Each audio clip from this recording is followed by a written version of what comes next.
मेरा नियत भी यही है, बोलना कम करना ज़्यादा। मेरे दिमाग में हमेशा यही रहता है, बोलो मत, सीधा कर जाओ। इस बात से कुछ समझे या नहीं समझे? बोलना कम करना ज़्यादा। बात भ्रष्टाचार की है, जागरूकता अभियान है, सतर्कता सप्ताह है। 9वीं क्लास में शायद मैंने कभी पढ़ाया था, लोकतंत्र की परिभाषा है, उसमें प्रॉपर्टीज भी है, उसका अच्छाई बुराई हर चीज़ है। उस परिभाषा में आपको शायद याद होगा, 9 वाला है, 10 वाला है।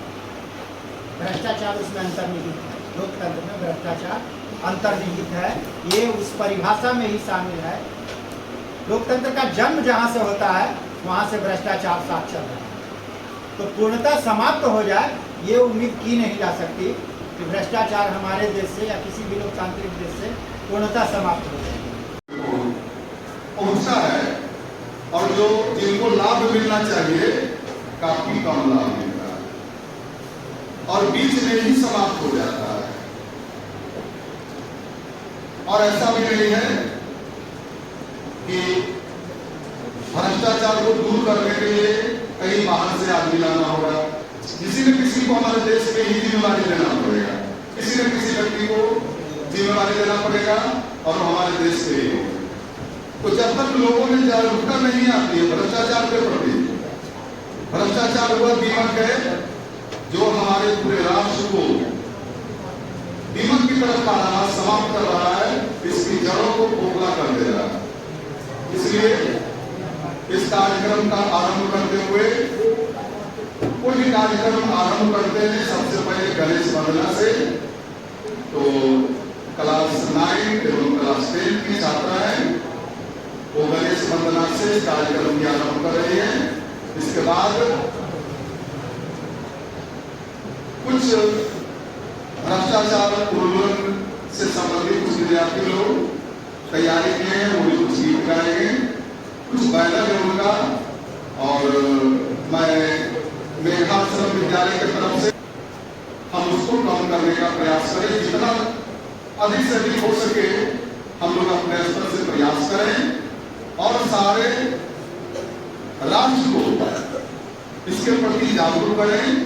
और जब तक एक एक व्यक्ति इसके प्रति जागरूक नहीं होते हैं तब तक हमारे देश में भ्रष्टाचार समाप्त नहीं होगा और हमारा देश विकास की तरफ नहीं बढ़ सकता है।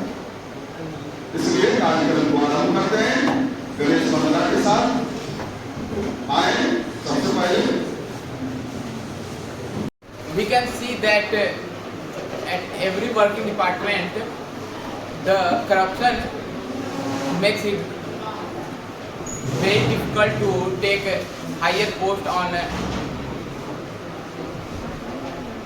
government jobs and private jobs.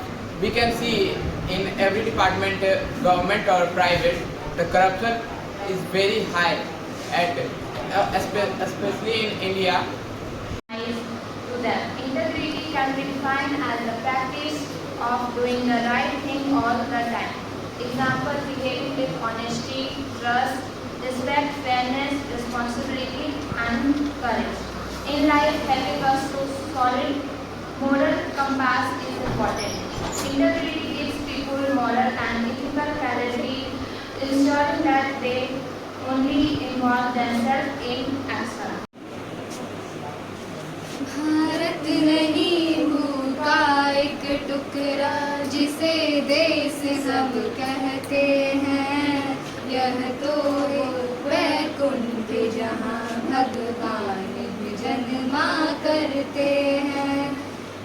प्रहरी जिसका अड़ग हिमालय, हिंदू जिसकी अनुकंपा, किस पर शोषित में लिखी गई आजादी की अनुशंसा।